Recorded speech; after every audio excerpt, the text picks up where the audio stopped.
Dearly beloved, it is a joy to meet you during this time to share the Word of God. Today, I want to share with you something God really laid upon my heart just for you. You know, this message was like stirring my heart, and I know that it is for you. This message is about how to handle disappointments. Disappointments are very common. Nobody can say that, I will never be disappointed. So many times in our lives, we go through disappointments. Disappointments might be because of people, what they do to us, what they don't do to us. Disappointments is because of situations that happen around us. Disappointments might be because of we are expecting something good to happen and it does not happen. Sometimes we don't want certain things to happen, and when they happen, disappointments come. Especially, I remember as a student at my college days, there were some particular subjects that I was struggling to cope up with. Throughout my school, it had been good. My scores were good, my grades were good. But once you're at college, you have various subjects, and I never wanted to fail because I had never failed in my school days in the board exams. But there was a time at college that I failed in a subject, and that feeling that you feel when you're disappointed, when you see that you've not passed, it's a very painful thing. Eventually, by the grace of God, when I applied for a re-evaluation, I was able to pass. But still, that pain. Maybe you are going through a disappointment today in your life, or in your family, or in your situation, at work, in your business, even maybe in serving God. People going through disappointments in every walks of life. We see great people like Elijah, great people like Moses went through great times of disappointments, frustrations, desperate situations. But today, God, through His Word, wants us to see beyond those disappointments. And it is possible. Jeremiah chapter 18, verse 1 to verse 4. The word which came to Jeremiah from the Lord, saying, Arise and go down to the potter's house, and there I will cause you to hear my words. Then I went down to the potter's house, and behold, he wrought a work on the wheels. And the vessel that he made of clay was marred in the hand of the potter. So he made it again another vessel, as seemed good to the potter to make it. Now, God was speaking to Jeremiah. Jeremiah was one of the great prophets. God speaks to us sometimes in our spirits. He then speaks to us through His Word. He speaks to us through His servants, through people. He speaks to us also through situations. And here, instead of speaking to Jeremiah directly, God was asking him to go to the potter's house, and he went in obedience. And there the potter was taking the clay. Obviously, the clay doesn't have much value before it's made into a vessel. And it cannot make itself into a vessel either. And the potter worked on the wheel, and when he was working, something unfortunate happened. That vessel in the making broke down. And it's very interesting that the potter took it again, made it into another vessel, which seemed good to the potter to make. I want to share with you three things from this beautiful illustration which has been given by the Lord God Himself. Later we see in verse 6, O house of Israel, cannot I do with you as this potter, saith the Lord? Behold, as the clay is in the potter's hand, so are you in mine hand, O house of Israel. So here, the illustration is the clay is you and me, or you and I. The potter is the Lord Himself. Now, when this incident happened, definitely the potter would have been disappointed. Well, the clay does not have life, so it has nothing to feel. But let's take as an imaginary case that the clay had life, then it would have felt very disappointed. The potter would have felt more because he had taken all this time, his energy, and had a dream, had a plan, worked on this clay, the shapeless clay, to make something of worth. Now it's all gone to the wind. Now that's how disappointments make us feel. But in the midst of such a thing, maybe a broken marriage, a broken relationship, something, a job that's been lost, something that happened, people left your life, you lost something of value.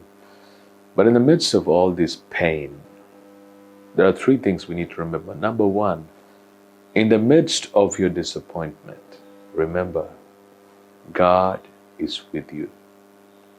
Now you may say, oh, that's something that I keep hearing. But I want to tell you, it is true.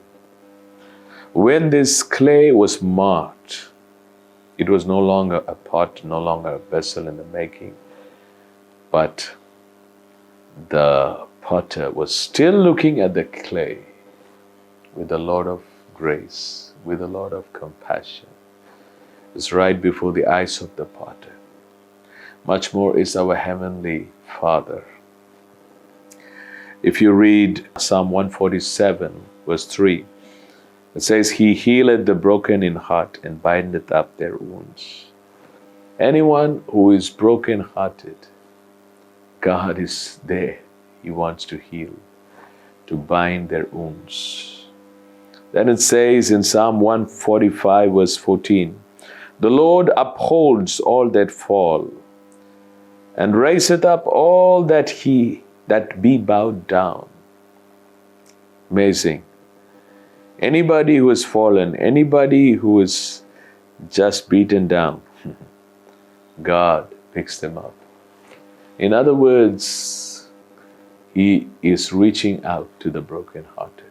When you are really low, maybe this very moment as you hear this word, I want to tell you, God is right beside you. His eyes of love are just looking at you. And He's not angry with you. He is merciful. He is good to you. Don't hate yourself. Don't hate, maybe somebody was the reason for your downfall. Even then, I want to tell you, God loves you. Don't hate yourself. God loves you. We see that Peter, the great disciple, he asked Jesus, if my brother sins against me 7 times in a day, how many times I should forgive? Peter had so much grace to forgive 7 times. And I don't think it's a small thing to forgive 7 times in a day. But Jesus shocked him with an answer. It's not 7 times, Peter. It's 770. That is 490 times in a day. That is more than a few times each hour. That is the heart of God. Even if you have blown it off, God is still looking at you with great grace. He doesn't look at you the way the world looks at you. So that's the first thing that we need to bear in our minds and our hearts, that in my disappointment, God is still with me. God is compassionate upon me. He wants me back again. Secondly, we see that this potter, he took it and made it into another vessel, which seemed good unto him. In other words, it was better than what he originally intended. In other words, in the midst of a disappointment, when we are disappointed that something did not work out, remember that there's a bigger picture God has for you. When Jesus came, he wanted to reach out to the Israelites. That's what it says, the scripture says.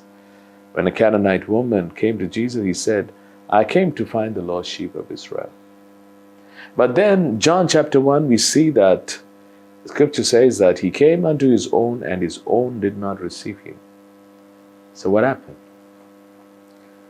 It was not like mission aborted. Now, nobody accepted me, so everything is gone. Jesus did not get discouraged. Rather, he does something. When he was rejected, when he was crucified, he died, he rose again, he came to his disciples and told them, go ye into all the nations and preach this wonderful good news. Not just restricted to Israel. Of course, Israel will be saved, but all nations. How God could handle disappointment.